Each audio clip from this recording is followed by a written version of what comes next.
Some say being fluent in a language means being able to hold basic conversations about everyday topics. Others might insist that being fluent is nothing less than language proficiency, indistinguishable from a native adult speaker. From your perspective, where would you set the bar for fluency on that spectrum? I think you can tell from the length of this video that I do not have a simple answer. I think the first thing that we should answer, actually, is what is a language? Because language is just a tool for communication. It's a way for you to convey your thoughts and ideas to another person. It doesn't have to be written or spoken. There's language in music, there's language in art, there's language in math, and of course there's things like body language, right? And of course some of these languages are more complete than others, but you get the idea. So I think with that definition of language that's super vague, we can start to think about what even is fluency. Fluency is not the ability to use complex grammar or difficult words. You don't even need to use correct grammar to be considered fluent. Fluency is just the ability to use language on demand and be understood. It's the ability to understand others, or at least reach a point of mutual understanding. Do you consider a child fluent in their language? Considering a monolingual culture, is a child fluent in their only language? As a child grows up, at what point would you say that they have reached native adult speaker level?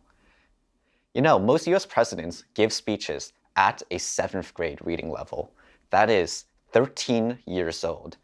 Let alone graduating high school, you haven't graduated middle school at that point. Fluency depends on perspective. A child is fluent because it's within expectations. But if an adult speaks like a child, well, that's an insult right there, right?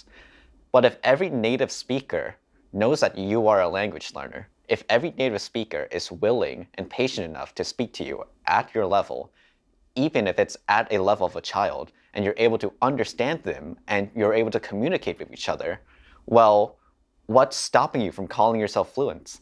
People think that fluency only depends on themselves, and that's an understandable thought to have because your abilities and skills are the only things that you can change and improve upon. But fluency is a fluid concept. The word fluent and fluid even have the same etymology. It depends on the people around you and the situations that you're in. If the people that you're talking to are able to communicate with you at a level that you understand, and you're able to convey information at a level that you are satisfied with, then I think you could consider yourself fairly fluent. So most people, when they think about fluency, they don't just mean in a specific situation. They mean overall. So let's define what this overall even means. You can divide a language into arbitrary sections that we will call domains. You can think of this like a Venn diagram of related vocab words and grammar points. I will get more into this in a later video, but you can be fluent in only one domain. As you alluded to in your question, there is a domain of everyday conversations that every language learner eventually learns. This is how to order from a restaurant. This is how to ask for directions, how to check out from a cash register. We can maybe arbitrarily define this as maybe the top 3,000 most frequently used words and maybe like, I don't know, grammar up to a 3rd grade level. But after that is specialization. When someone says that they're conversationally fluent, they don't just mean the domain of everyday conversations. They also have some mastery of other related and generic domains. Do you know the 80-20 rule? It's a general observation that states that 80% of the consequences are from 20% of the cause. For language learners, it means something like this. 20% of words are used 80% of the time, and the opposite, of course, is true.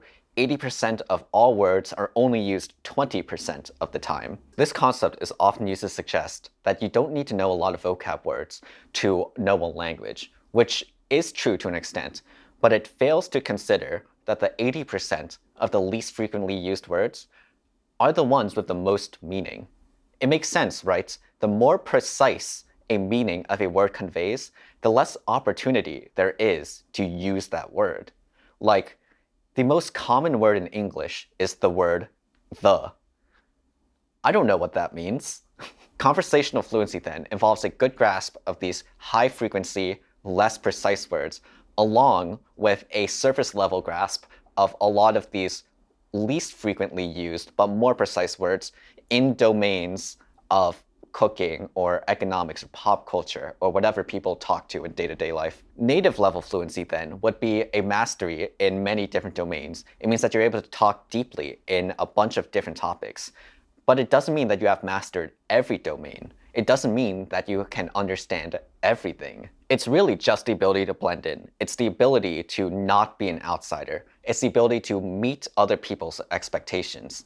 A child is a native level speaker. And that brings me to the point.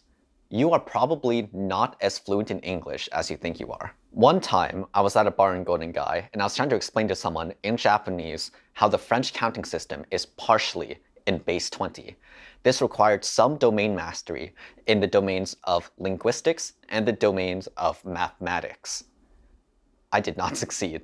But even in English, I think people who aren't into mathematics don't really know what the word base means in the context that I am describing.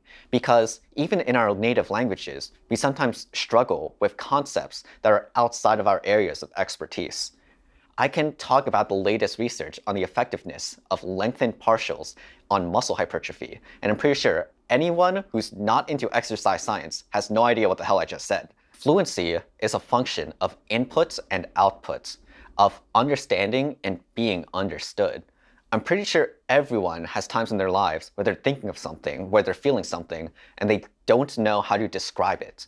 And I'm pretty sure everyone has times in their lives where they read or hear something and they think to themselves, I have no fucking idea what I just read. I have no idea what I just listened to.